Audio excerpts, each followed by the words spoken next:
各位朋友，大家好，欢迎访问老杨生活知识频道，我是老杨。今天呢，我想接着给大家谈俄罗斯和乌克兰的战争问题。大家都知道，过去这一个多月呢，西方国家，特别是美国和欧洲呢，对俄罗斯进行了强大的经济制裁。但是，一直有一个问题呢没有解决，就是对俄罗斯的能源禁运。其中呢，美国和英国最近呢已经决定停止从俄罗斯进口石油，但是欧盟的各个国家的外长在周一在布鲁塞尔举行了会谈，成员国之间最后没有达成协议。为什么这样呢？因为欧洲对俄罗斯的能源的依赖性是非常强的，平均呢，它40%的天然气是从俄罗斯进口的，30%的石油是从俄罗斯进口的。但是这个是平均数，其中有一些欧盟国家呢，可能100%、80%的能源都是从俄罗斯进口。所以说，在这种情况下，如果他们国家立刻停止进口俄罗斯的天然气和汽油的话，那么它很可能国家就没有办法正常运行。所以说，这就是为什么说在布鲁塞尔的欧盟外长会议期间，大家没有达成一致的协议。大家也可能听说了，为了解决这个问题，美国总统拜登昨天飞往布鲁塞尔，他今天呢要跟欧盟的领导人进行会面。其实他的目的非常明确，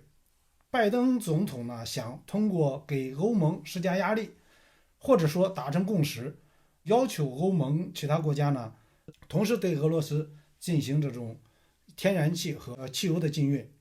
但是这个呢估计有很大的难度。所以说，咱们今天呢，可能随后就可以给大家跟踪报道，看看拜登总统和欧盟的领导会谈以后，能不能达到他所预期的结果。我个人认为呢是非常困难。即使说欧盟的有个别国家同意跟进美国和英国的步伐，但是还有很多其他国家呢，确实是有他们的难处。也就是说，他们如果彻底终止从俄罗斯进口天然气和燃油的话，那么他们国家的经济，包括他们国家的工厂，很多东西都非常难以运行，而且呢，国家老百姓的日常生活都会受到冲击。那么同时呢，大家可能也知道了，实际上呢，美国在同时呢，他们给沙特阿拉伯其他产油国家也进行了协调，希望他们能够增加这个产油量。但是呢，上个周六周日呢，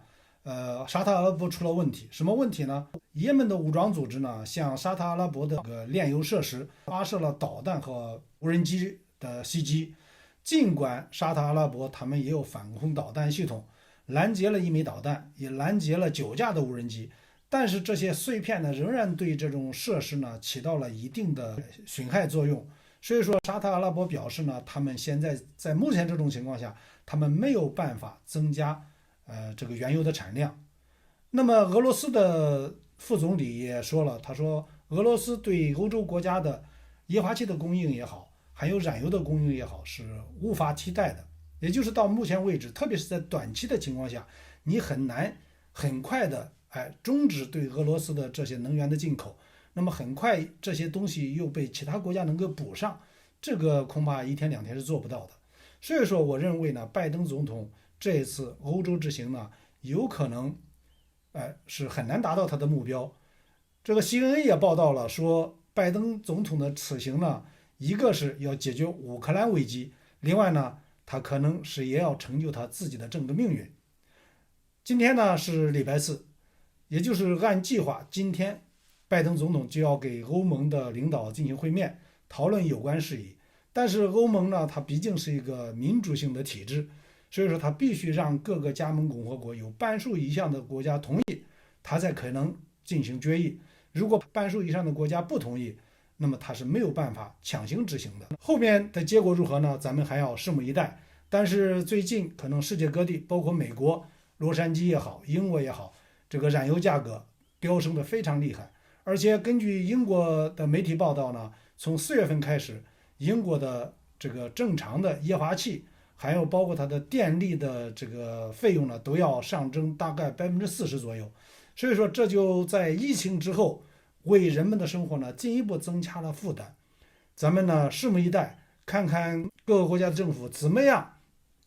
用他们的方法来挽救国家的经济，尽量呢防止人民生活的进一步下滑。同时呢，我们衷心希望俄罗斯和乌克兰政府能够坐下来商谈，达成一致的和平协议，尽快结束这场战争。另外呢，也希望这个世界上其他国家呢不要火中加油，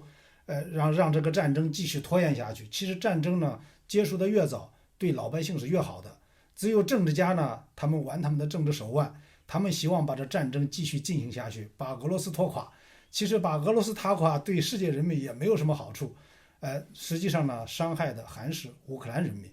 这个战争结束的越早越好。好了，今天就给大家聊到这里。如果你还没有订阅我的频道的话，如果你喜欢我的视频的话，请你一定记着点击下方的订阅按钮，开启小铃铛，这样你就不会错过任何新的视频了。欢迎你访问、点赞、分享和订阅老杨生活知识频道，谢谢你的收看。